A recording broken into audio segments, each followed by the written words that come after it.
सभी साथियों को शरारत जल का नमस्कार। साथियों, हम लगातार उत्तर प्रदेश राजस्व संहिता 2006 की नियमावली 2016 के बारे में लगातार बातचीत कर रहे हैं। उत्तर प्रदेश रेवेन्यू कोड क्या है? उत्तर प्रदेश के रेवेन्यू कोड जिसमें किसानों से संबंधित समस्त बातें हैं, जो उत्तर प्रदेश सरकार द्वारा 2006 में अधिनियम पारित किया गया है, उसके बारे में लगातार बातचीत इस वीडियो सीरीज में चल रही है।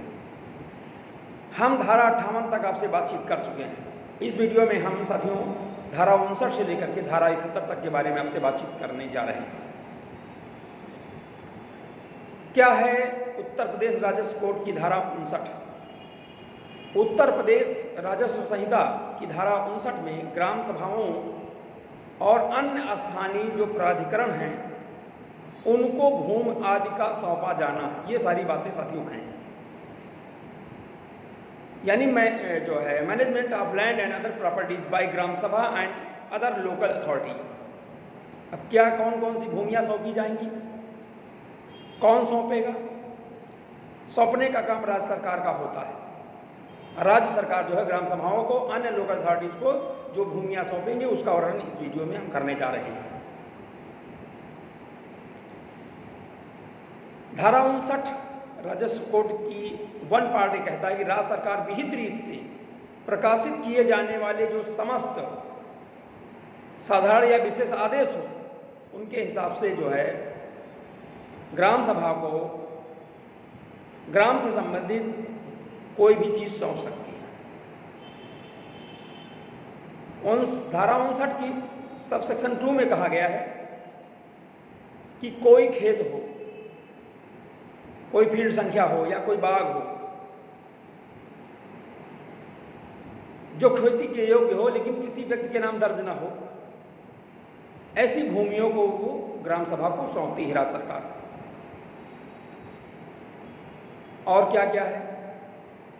ग्राम सभा की भूमि पर लगा बाग, चारागाह, कब्रस्तान, श्मशान घाट, खाद के गड्ढे, गोबर की खाद के गड्ढे, खलिहान, चक्रोट, संपर्क मार्ग, सेक्टर मार्ग, नदी तल, भूमि, सड़क की खंतियां जो सड़क किनारे मिट्टी निकाल के बनाए तो जो है बच जाती वो सड़क की खंती, मलिन जल क्षेत्र, गंदे जल क्षेत्र जहाँ गंदा पानी जाके भरता है, ये सारी जमीन जो है ग्राम सभा को सौंपी जा सकती है, राज्य सरकार सौंपती है। समस्त जो ग्राम सभा का वन क्षेत्र है, जंगल क्षेत्र है, वो भी ग्राम सभा को सौंपा जाता है। समस्त मत्स्य जितने तालाब हैं वो सब सौंपे जाते हैं। तालाब जिसका एरिया आधा एकड़ से अधिक हो, कोई भी इन जमीनों पर जैसे है बाग है, चारागाह है, कब्रिस्तान, स्मशान घाट है, खलिहान है, चक्रोड है, संपर्क मार्ग है, सेक्टर मार्ग है, इनके किनारे जो भी वृक्ष हैं वो सारे वृक्ष भी ग्राम सभा की संपत्ति होते हैं। हाट, बाजार, मेला, तालाब, सरोवर, जलमार्ग, निजी नौघाट, नदी के उस पार जाने के लिए जो नौका लगती है उसे नौघाट बोलते हैं, पगडंडी और आबादी स्थल, ये सारी जमीनें जो हैं ये भी राज्य सरकार जो है ग्राम सभा को साथियों सौंपती है। ये सारे के सारे जो हैं चीज़ें ग्राम सभाओं को सौंपती है राज्य सरकार और ग्राम सभाओं के अधिकार में होती है साथियों। अब आते हैं धारा 60 पर। धारा 60 में भूमि प्रबंधक जो समिति होती है गांव की, उसका अधीक्षण, प्रबंधन और नियंत्रण के बारे में। भू प्रबंधक समिति जो होती है गांव की, प्रधान और कुछ सदस्यों द्वारा जो मिलकर बनाई जाती है भू प्रबंधन समिति, जिसका ग्राम प्रधान जो जिसका अध्यक्ष होता है, वो उसका अधीक्षण कौन करेगा, प्रबंधन कैसे होगा, नियंत्रण कैसे होगा, उसका काम क्या होगा? पहला काम उसका है कि भूमि का बंदोबस्त और प्रबंधन का काम करने का काम उसका होता है भूमि प्रबंधन समिति का। वनों और वृक्षों का संरक्षण करते हैं, पेड़ों को लगवाते हैं, उनका अनुरक्षण करते हैं यानी मेंटेनेंस करते हैं, उनका विकास डेवलपमेंट करते हैं। आबादी स्थलों, ग्रामीण संचार व्यवस्था का अनुरक्षण और विकास किया जाता है। हाटों, बाजारों और मेलों का प्रबंधन भी ग्राम प्रबंधन समिति करती है। मत्स्य क्षेत्र यानी तालाबों में मछलियाँ पालने को ठेका उठाना, पट्टा कर, ये सारा काम ग्राम सभा करती है। तालाबों का अनुरक्षण यानी मेंटेनेंस ये भी करती है। कुटीर उद्योगों का विकास करती है, कृषि का विकास करती है, उसमें सुधार करती है। ग्राम सभा या उसके विरुद्ध वादों या कार्यवाहियों का संचालन और अभियोजन ये भी ग्राम प्रबंधक समिति करती है। और ऐसे मामले जो समय समय पर राज्य सरकार द्वारा थ्रू कलेक्टर जो है उसको दिए जाए, ये सारे काम जो है ग्राम भूमि प्रबंधक समिति करती है। ये धारा 60 राजस्व कोड संहिता में है। अब राजस्व कोड संहिता की धारा 61 में क्या है? ग्राम तालाबों का प्रबंधन। तालाब जो होते हैं, सारे तालाबों का जो प्रबंधन है वो ग्राम प्रबंधक समिति करती है। धारा 61 में तालाबों के प्रबंधन के बारे में है। जहां तालाब का क्षेत्रफल आधा एकड़ यानी 0.5 एकड़, आधा एकड़ से कम हो, वहां वो तालाब या वो पोखरी ग्रामवासियों के सार्वजनिक उपयोग के लिए सुरक्षित छोड़ दी जाती है, यानी उसका पट्टा नहीं किया जाएगा साथी। और जहां तालाब का क्षेत्रफल आधा एकड़ से अधिक हो, आधा एकड़ का मतलब लगभग 16 बिस्वा से अधिक हो, वहां भूमि प्रबंधक समिति जो है एसडीएम के अनुमोदन से उसको जो है पट्टा कर सकेगी। ये धारा 61 में है साथियों। धारा 62 में वादों और विधिक कार्यवाहियों का संचालन। भूमि प्रबंधक जो समिति है, जो मुकदमे होते हैं जो ग्राम सभा से संबंधित, उनकी सब कार्यवाहियों का संचालन ये भूमि प्रबंधक समिति करती है। और इसके लिए जो है वो एसडीएम की अनुमति मिलने के बाद करती है।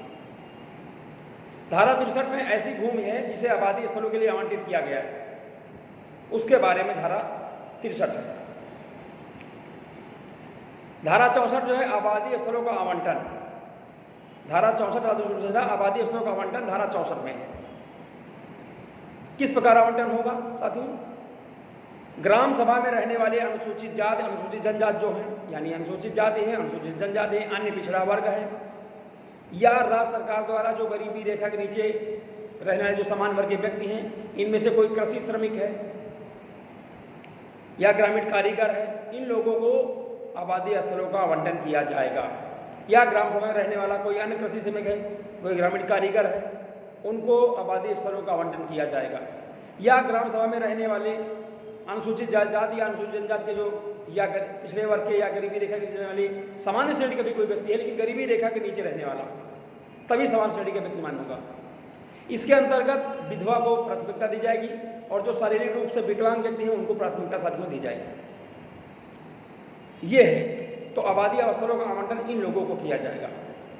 फिर धारा 65 में आवंटी को कब्जा प्रदान किया जाना।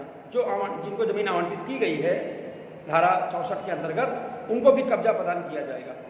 कब्जा दिलाने के लिए अगर ग्राम प्रबंधक को कब्जा दिलाएगी, अगर कब्जा नहीं मिल रहा है तो बल प्रयोग के द्वारा जो है एसडीएम जो होता है, उप जिलाधिकारी महोदय, वो बल प्रयोग के द्वारा पुलिस बल के साथ, फोर्स के साथ उसको जो है आवंटी को कब्जा दिलाएंगे। अगर कोई गैर आदमी उस पर कब्जा की हुई है तो उससे छुड़ा करके और जिस व्यक्ति को आवंटित जमीन की गई है उसको कब्जा दिलाया जाएगा। ऐसा धारा 65 में है साथियों।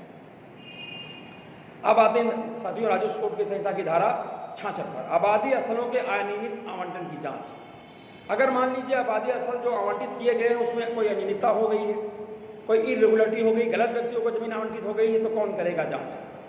तो कलेक्टर स्वप्रेरणा से ऑन मोशन या किसी क्षुब्ध व्यक्ति द्वारा, किसी एग्रीव्ड व्यक्ति द्वारा शिकायत किए जाने पर वो आवंटी व्यक्तियों की जांच कर सकता है। अगर गलत तरीके से आवंटन किया गया है, नियमों के ताक पर रखकर आवंटन किया गया है, तो कलेक्टर जो है ऐसे आवंटन को रद्द कर देगा, ऐसे आवंटन को कलेक्टर रद्द कर देगा। और ये आवंटन जो है 3 वर्ष के बाद कभी भी जो है रद्द किया जा सकता है। और इस धारा के अंतर्गत जो आदेश होगा कलेक्टर का वो अंतिम आदेश होगा, उसकी कोई चुनौती नहीं होगी। अब आते हैं राजस्व कोड संहिता की धारा 67 पर, ग्राम सभा की संपत्ति की क्षति, उसका दुरुपयोग और गलत अभियोग रोकने की शक्ति। ग्राम सभा जो होती है उसको पावर है कि जो प्रॉपर्टीज हैं उनकी जो क्षति है, उनका दुरुपयोग है, उनका गलत उपयोग है, उनको रोकने की ग्राम सभा को शक्ति प्रदान की गई है। और समय समय पर उप जिलाधिकारी महोदय की अनुमति प्राप्त करते, उनका अनुमोदन प्राप्त करके ग्राम भूमि प्रबंधक समिति जो है ग्राम सभा की जो संपत्तियां हैं जो पीछे धारा 64 में हमने गिनाया है, उनकी क्षति को, उनका दुरुपयोग, उनको गलत तरीके से अभियोग को रोकने की शक्ति जो है ग्राम प्रबंधक, भूमि प्रबंधक समिति को प्राप्त है, यानी ग्राम सभा को प्राप्त है।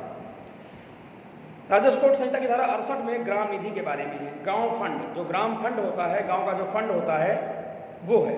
इस संहिता के अधीन किसी ग्राम सभा, ग्राम पंचायत या किसी भूमि प्रबंधक समिति द्वारा प्राप्त समस्त धनराशि ग्राम निधि में जमा की जाएगी। ये है। धारा 69 में 69 में समेकित ग्राम निधि के बारे में है। कंसोलिडेटेड गांव फंड, इसमें कौन कौन सा आएगा?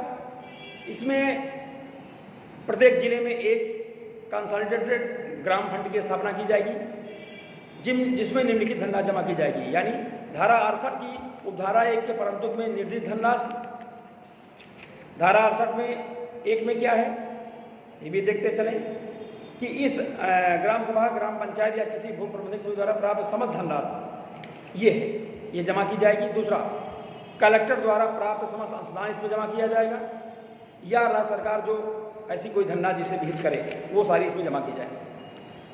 उत्तर प्रदेश राजस्व कोड संहिता की धारा 70 राज्य सरकार और कलेक्टर के आदेश और निर्देश के बारे में। क्या है इसमें? उत्तर प्रदेश राजस्व कोड की संहिता 70 में, धारा 70 में राज्य सरकार और उसके नियंत्रण के अधीन कलेक्टर जो होता है, मुख्य रूप से कलेक्टर ही होता है, जिलाधिकारी होता है, भूमि प्रबंधक समिति को ऐसे आदेश या निर्देश जारी कर सकता है जो इस संहिता के प्रयोजन के लिए आवश्यक हो। धारा 71 में वैकल्पिक व्यवस्था है। यदि किसी समय कलेक्टर को यह समाधान हो जाता है कि भूमि प्रबंधक समिति या संहिता द्वारा उसके अधीन लिए गए आरोपित या अन्य कर्तव्यों का निष्पादन करने के लिए भूमि प्रबंधक समिति असफल हो गई है, तो जो है कलेक्टर उसमें ऐसे आदेश ले सकता है, निर्देश दे सकता है और जो है ऐसा काम कर सकता है। या परिस्थितियां ऐसी उत्पन्न हो गई हो कि भूमि प्रबंधक समिति इस संहिता के अधीन अपने कर्तव्यों को निर्वहन करने में योग्य नहीं रही है, तो उसे अयोग्य ठहरा सकता है कलेक्टर। ये सारी बातें जो है धारा जो है 71 में दी गई है। साथियों, इस वीडियो में आपने धारा 59 से लेकर धारा 71 के बारे में जाना। आशा नहीं बल्कि पूर्ण विश्वास है कि वीडियो आपको बहुत पसंद आएगा। आप सभी साथी इस वीडियो को देखें और धारा 59 से 71 को समझें। आप सभी साथियों को बहुत बहुत धन्यवाद साथियों, और वीडियो को देखें, पसंद आने पर लाइक करें, शेयर करें और चैनल को सब्सक्राइब करें। हमारे चैनल का नाम तर्कशील समाधान चैनल है। इसमें जो है तमाम कानून संबंधी समस्याओं का समाधान प्रस्तुत किया जा रहा है। आगे चलकर और भी समस्याओं का समाधान प्रस्तुत किया जाएगा और जो है आपके सुझाव का स्वागत रहेगा। आप सभी साथियों को बहुत बहुत धन्यवाद। जय राष्ट्र, जय भारत, जय संविधान।